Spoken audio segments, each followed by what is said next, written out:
Hey, guys, go ahead. You guys can take a seat back. Go ahead, take a seat back. And as you go back, we can clap it up for the worship team. Let's clap it up one more time for the worship team.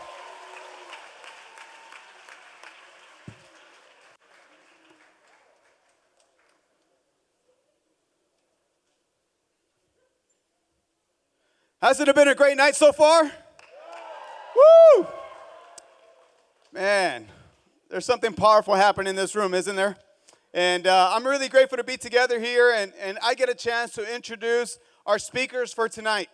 All right, and I just wanted to share that these two people are incredible, awesome followers of Christ.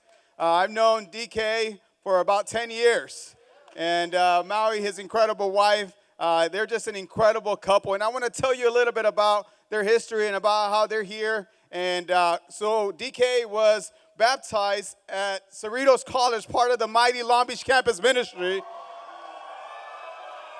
in 2011, 10 years ago. And then Maui, his wife, was baptized in 2013 in the San Diego campus ministry. So, you know, it's incredible to see because DK graduated in 2015, went into the full-time ministry 5 years ago. In 2016, Maui graduated in 2017 and went into the ministry in 2018. If you can imagine, this young couple have been married for 4 years now. And they have an incredible little baby girl about to turn 1, Emery. And look at that. What a beautiful family. They currently oversee the youth and campus ministry in the greater Long Beach. But let's go ahead and give them our hearts and a warm welcome as they get ready to come and preach the word. Clap it up for the Ezenekwes. Preach the word.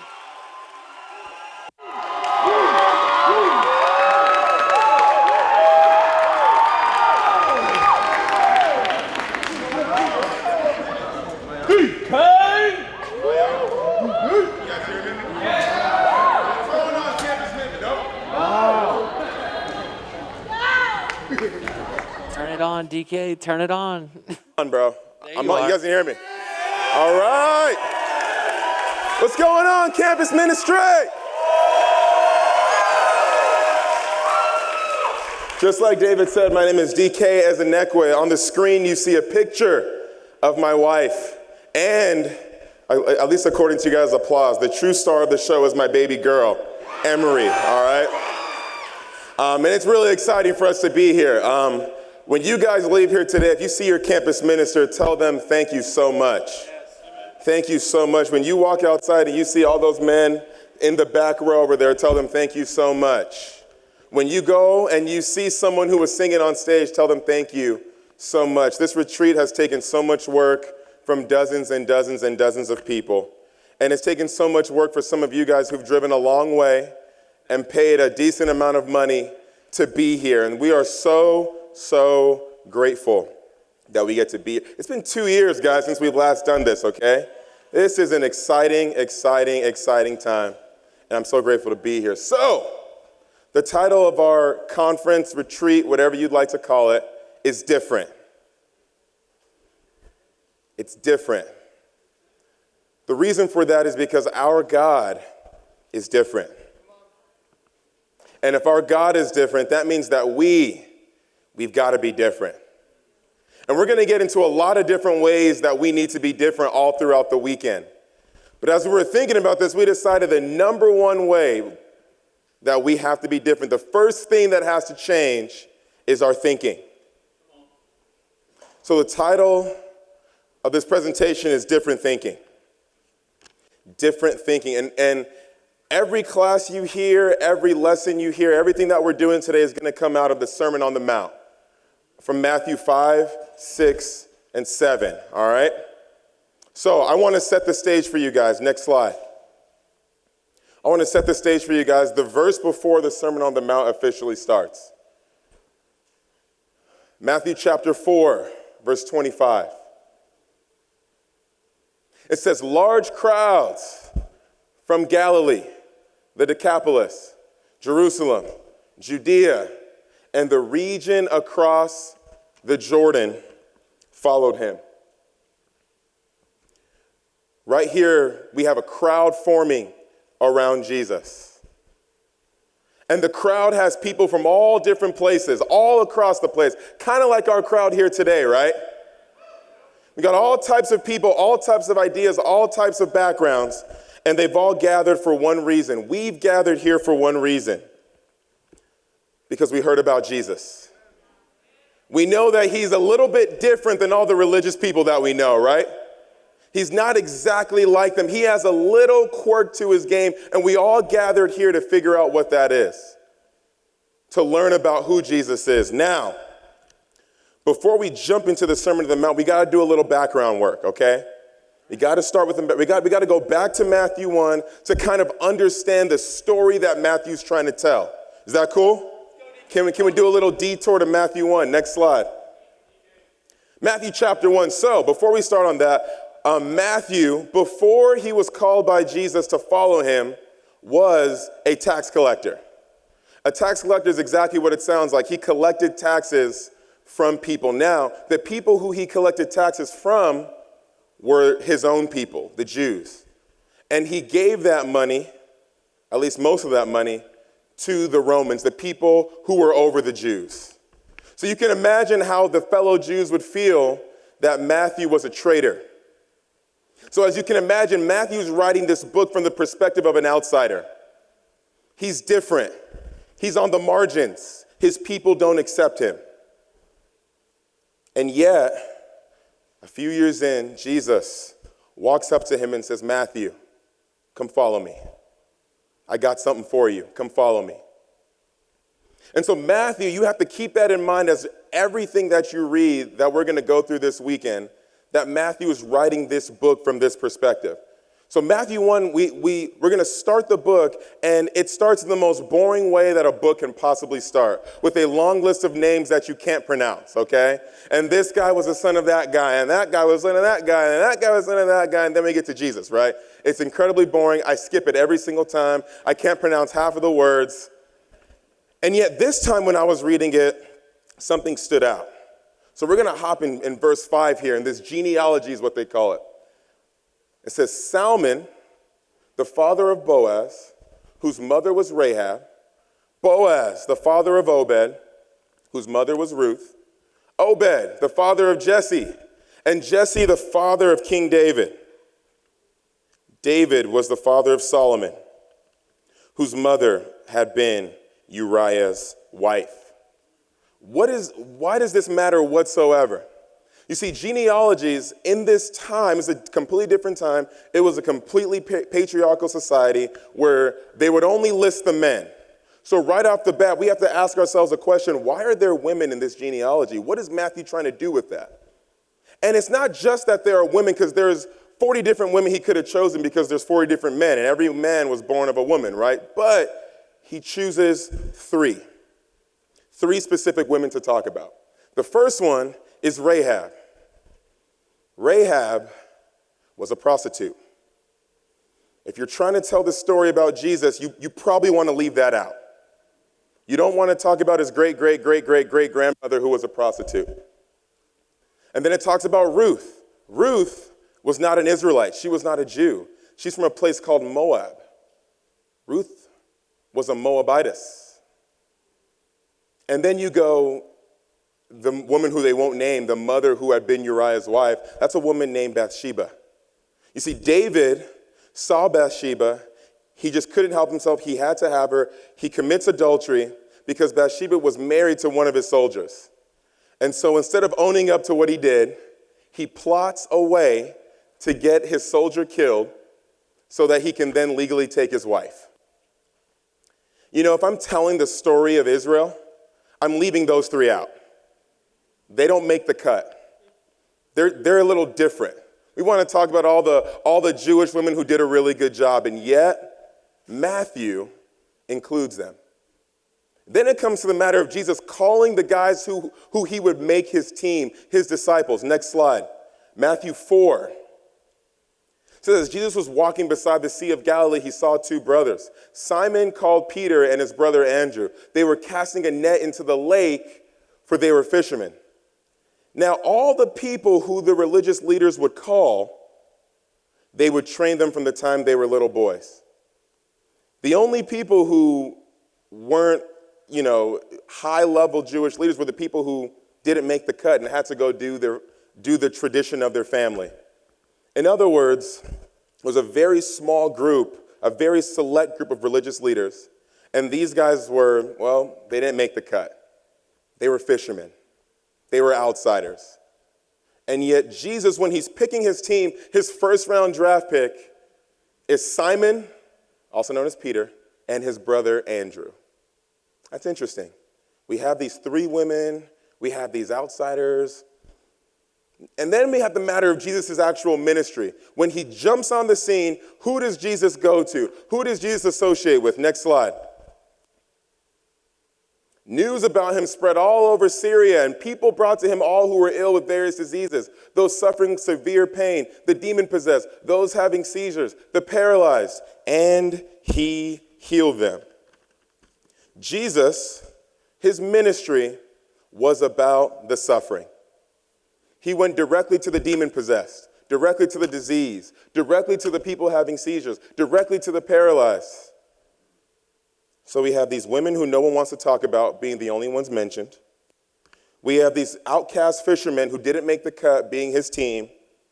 And we have these outsiders who no one wants to deal with as the people who he associates with the most. Next slide. So, once again, I want to take us back to the crowd. These people are sitting here now thinking, with a little bit of context, we understand that they're thinking, who is this guy? What's he all about? What's he going to say? What's his deal? He's doing all these things. He's so different. His ministry is different. He's nothing like the people we know. He's so focused on the things that none of us care about. What is he going to say? We're in the crowd. We're all trying to figure out what Jesus is all about. Next slide. We're in the crowd. So many different people. And here's the thing about this crowd. Just like our crowd here today, this crowd is full of people that are different from one another.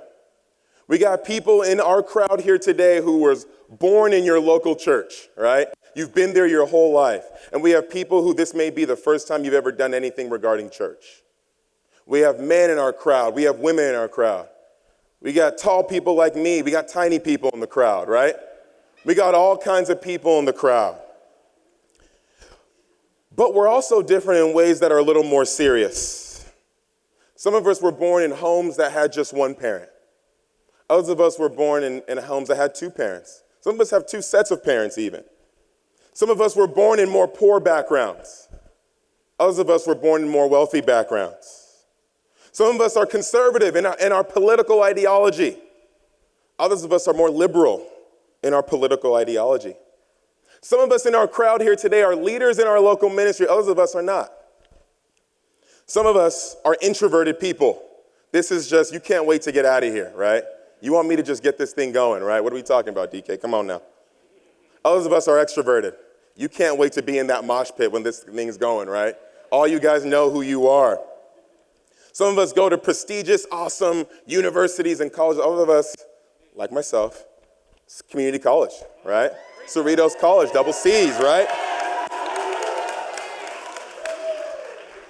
We are different. Our crowd is different. Next slide. But here's the thing that our society does with our differences. Our society names winners, and our society names losers. Our society says one side, either an extrovert or an introvert, one of you guys are winners, the other one of you guys are losers. If you don't have this kind of education, you're a loser. If you're educated, you're a winner.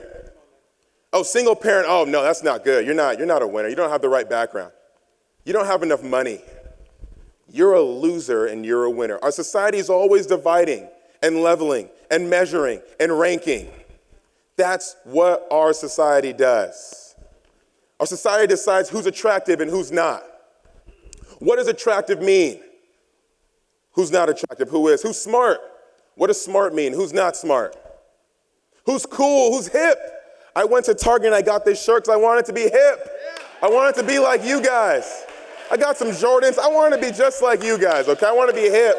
Because our society tells us who's hip and who's not. Our society tells us who matters and who doesn't. You see, In our world, we're always naming winners and separating them from the losers. We're always leveling people based on how much of a winner we are and how much of a loser we are. And here's the craziest part of this whole thing, that if we are not careful, and because we are not careful, the same attitude seeps right into the church, right? It just comes right on in. So that the church now names who's a winner and who's a loser. The church now organizes itself and divides itself based on who's spiritual and who's not. Who knows their Bible and who doesn't. Who's always falling into sin and doing bad things, and who stays on the straight and narrow. Who's strong and who's weak. And if we're not careful, our church does the same thing. It's not the same winners and losers, but there's definitely a structure, and there's definitely an order, and there's definitely winners, and there's definitely losers. You see, you might be here and you might say, man, I'm not doing a good job being a Christian right now. I'm ready for Jesus, and by extension, I'm ready for Dike to yell at me and tell me that I'm a loser because I know where I stand. And you might say, man, I am here for it because I'm a winner. I always read my Bible. This is my 19th fall retreat, even though I'm only like 25 years old. I'm 19th fall retreat, right? Just been at these the whole time. I'm a winner. I'm ready for him to call me a winner. And so as we're in the crowd, we're waiting to see what Jesus has to say. We all think we have an idea of what's going on. We all think we know who he's going to name a winner and who he's going to name a loser.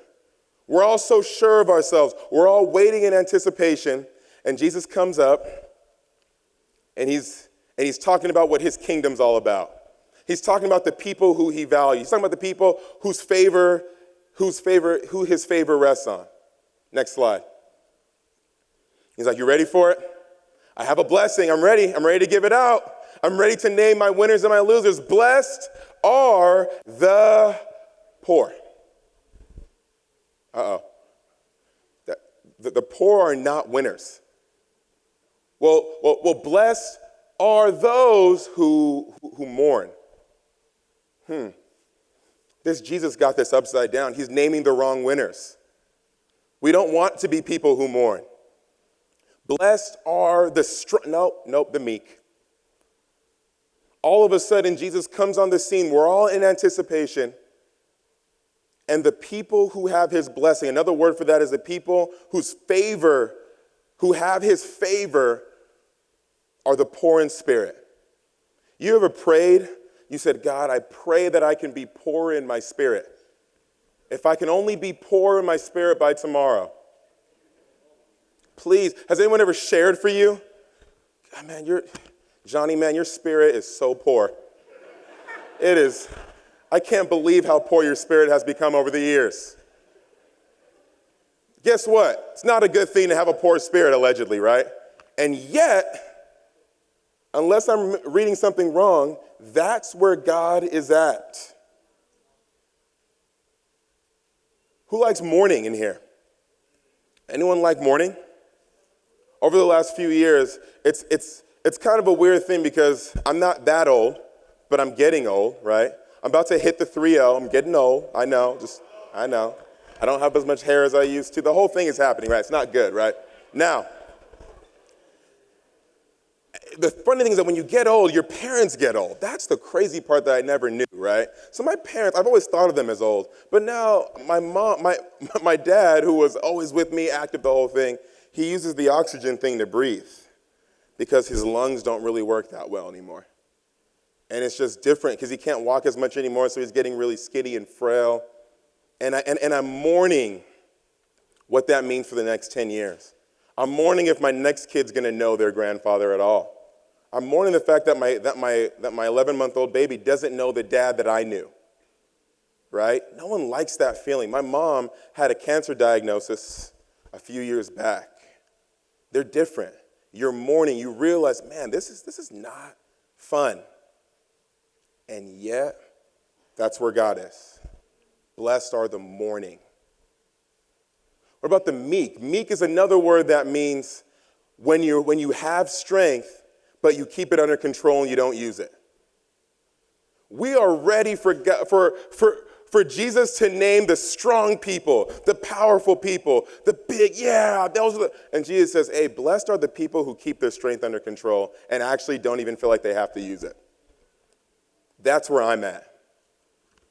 So we have a conundrum because these are not the winners and losers of our society. We are in trouble. You see, for Jesus, it's the women who Israel would like to forget were a part of their history, and that's where he's at. It's the disease and the poor people and the people who no one wants to associate with, that's where he's at.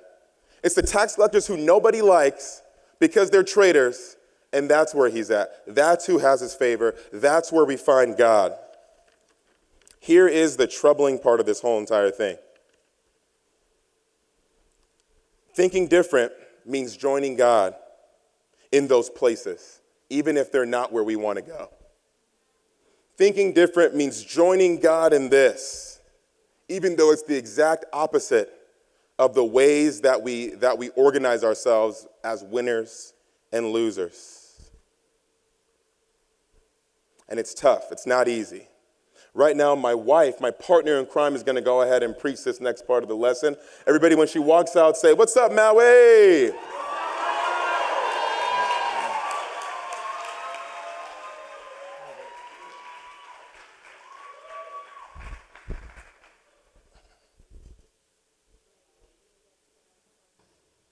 That one's not working. Oh, there we go. Thanks. Hey, guys. Your energy is incredible. I'm so glad to speak. Thank you, Dike, for sharing what you have so far. Yeah, I'm good. So I'm going to just go ahead and jump right into it. I'm going to start in verse 6. I'm going to read, "Blessed are those who hunger and thirst for righteousness, for they will be filled." And I want to camp out a little bit on this word righteousness, right? If you have heard this word, you've probably heard it explained as doing what is right, right? But when I was preparing for this lesson, researching this lesson, digging in my Bible, I heard it explained as being in right relationship. And that changed my perspective, right? Obedience, but when you get motivated by relationship, that is so much deeper. Right, so it could be righteousness with God, righteousness with those around you. And I wanted to speak about the last year and a half. I'm sure you all have your stories about this wild last year and a half, right? And I heard this quote regarding COVID. In the last year and a half now, we had been exposed to the COVID virus. But truthfully, COVID has also exposed so much more in us. And I think of that quote and I'm like, wow, it is so true. COVID has exposed so much in our nation, in our world, in our communities, in our church, as an individual, I think as a nation or a community. What does it truly mean to love my neighbor when there's no more toilet paper, right? Some of you stood in those long lines. Or when my elderly neighbor can no longer go to the grocery store to get his groceries because it's a risk. You know, what does that expose in us? COVID exposed something in us. Does that expose generosity? Does that expose selfishness, fear? And as a church community, right, what does it really mean to be devoted to the body when we can no longer step foot in our building? Does that expose motives? For me, absolutely it exposed motives. Am I doing this for people? Am I doing this because it's my job? Am I doing it because I've grown up in this church and it's all I've ever known? I know that so many motives were exposed. And for me personally, my character, I was 2 weeks before COVID shut down, I found out I was pregnant. And that was awesome, so exciting. Then the world shut down. I was scared. I was nervous. I was fearful. I was hormonal. I was confused. We didn't know what it meant. Hormonal, maybe. Yes, Tiffany. And I saw what happened what began to happen in the relationships around me, right? The relationships around us have been so impacted this last year and a half. Maybe for you, some of your impacts or some of your relationships evolved into something so much greater. Maybe some relationships ended, some friendships ended, right? And for me, in a lot of my close relationships, my husband, my best friends, just the people around me, I started having conflict. Things were different. And as soon as something is pointed out in my character, hey, Maui, you're not, you're only thinking of yourself here. I can see you struggling with selfishness. As soon as that happens, I'm defensive, I make excuses, I play the victim, and I avoid taking responsibility. And then when this character issue is then revealed, exposed, I am overwhelmed, right? I see God differently. And I think of this word, righteousness, and I'm like, okay, I desperately want to be in right relationship with God. I do. I want to be in right relationship with those around me, but my approach to God changes. Wait, why is this my battle? Wait, why is this what I'm dealing with? Why are these people picking on me, right? And I see this battle, and it's hard. But I think back to the scripture, and it explains that it is the process of hungering and thirsting for righteousness that makes you blessed. Not arriving at righteousness, not, okay, I'm good, I'm perfect, all my relationships are awesome, but this battle and this fight to be righteous, to hunger and thirst. And that's what God says when he calls us blessed, right? And I love that about God. He cares that we're trying. He cares that we're fighting. If you're not where you want to be, but you're trying and you're fighting every day, you are blessed. And I want to go ahead and continue reading. Dike is going to talk more about verse 7, but blessed are the merciful, for they will receive mercy. I'll go ahead and continue in verse 8. Blessed are the pure in heart, for they will see God. And honestly, when these character issues started coming up, I was, again, defensive, just avoiding taking responsibility, and my heart was clouded, right? It was impure. I was critical of those. I was avoiding people. And I think of this scripture, I think back on it, and I'm like, okay, in order for me to see what God is doing here, because God is doing something in everything, everywhere. This whole COVID thing, God is doing things in it. What has done to our nation and our community, God is doing something to reveal our character and to reveal his plans, right? And for me, I think God has really placed amazing people in my life who do not give up on me and do not push me away when I'm difficult. But in order for me to see what God was doing, I had to fight to purify my heart, right? For what was helpful in that time was therapy. Therapy really helped. Talking to people that knew me well really helped. Praying, seeking advice from the scriptures, seeking advice from the Spirit. And I just, I want to tell you, if you are in a difficult relationship, friendship with those around you, and they're different than you, and you're in conflict, God is showing you something. God wants to help you grow. God wants you to see him clearly and to see that he is gracious, that he is patient, so patient with you, and that it does not matter that you have not yet arrived, but that you are thirsting and hungering for righteousness, and you will see him, and you will be surprised in the people, the places, and the circumstances that you see him clearly.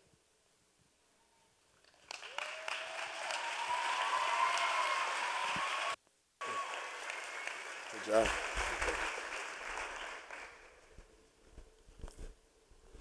Next slide, please. Isn't my wife awesome? Married up. All right, Matthew 5. We're going to finish this right here. It says, blessed are the peacemakers, for they will be called sons of God.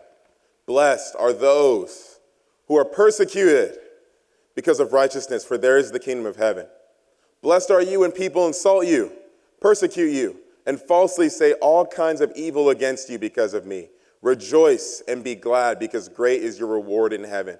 For in the same way they persecuted the prophets who were before you.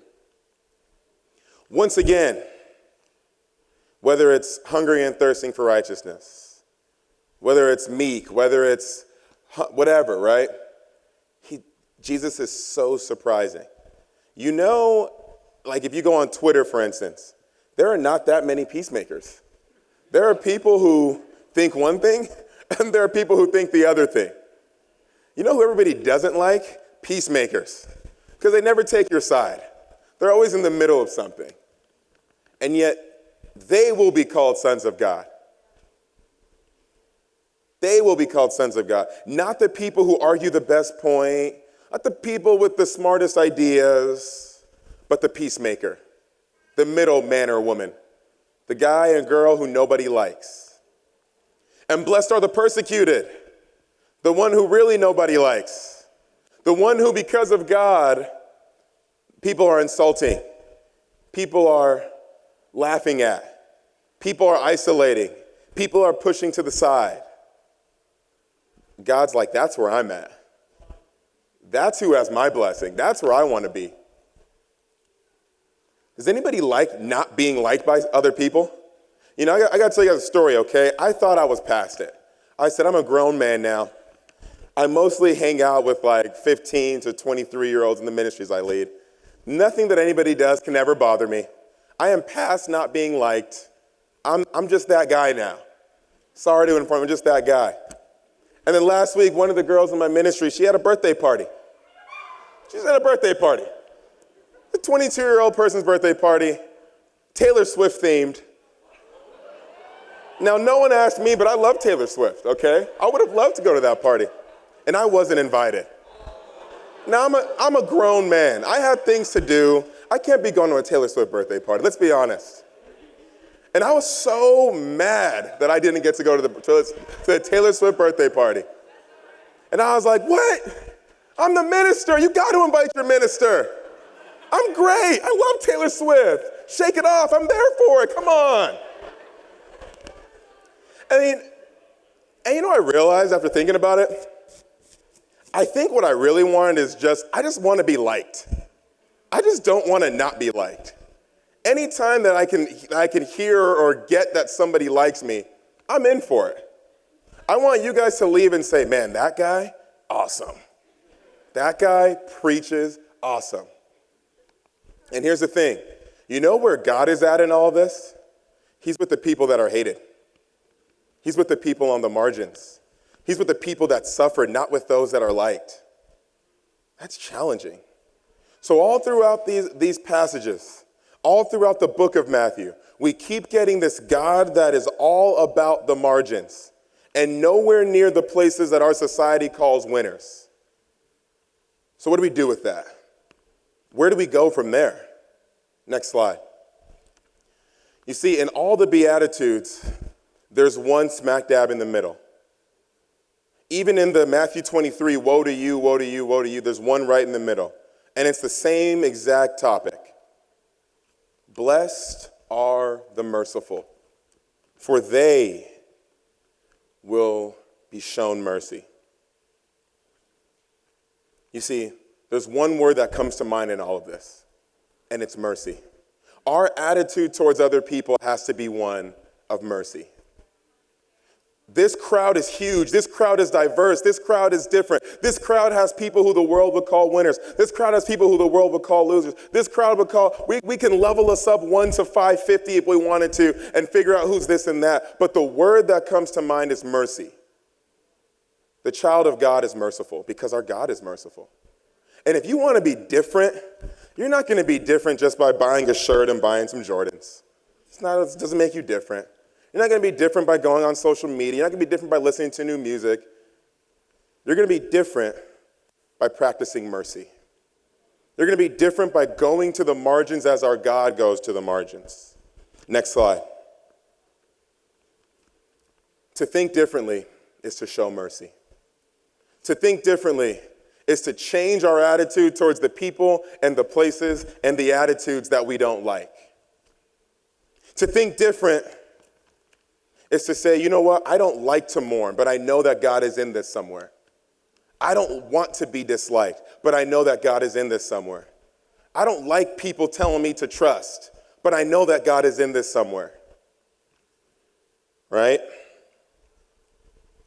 You know, all throughout this weekend, we're going to talk about how this different attitude shapes everything else in our lives. We're going to talk about how it affects our relationships, how it affects our trust, how it affects our peace, how it affects our calling, and eventually how it affects our reality. But the first step is to think differently. The first step is to go right after the things in you that say, I'm ready to go right past this person to the in crowd. I'm ready to ignore this margin so that I can get to the middle. I'm ready to look down on this person if it means that I feel better about myself. I'm ready to not be liked if it means that I'm standing up for something. I'm ready to not level myself the way that the world is ready to level us in this room. To think differently is to show mercy. So, in conclusion, what are we doing here? What are we all about? What does it mean to think different? We see so many instances in the book of Matthew where Jesus says, hey, there's all these people who are giving all this money, and there's that woman who's giving half a couple pennies. That's where I'm at right there, that woman. She's giving everything. There's all these really great people I could pick from, but there are these fishermen that are only kind of intelligent, ordinary, if you will. I want them. There's all these great spiritual qualities, but I'm with the mourning, and I'm with the poor in spirit, and I'm with the lowly, and I'm with the marginalized. God is calling us to be merciful. God is calling us to look at people the way he looks at people. So let's be a people who think differently. And after this weekend, let's be a people who are different because our God is different. Thank you for letting us speak today. You guys have a great rest of the afternoon.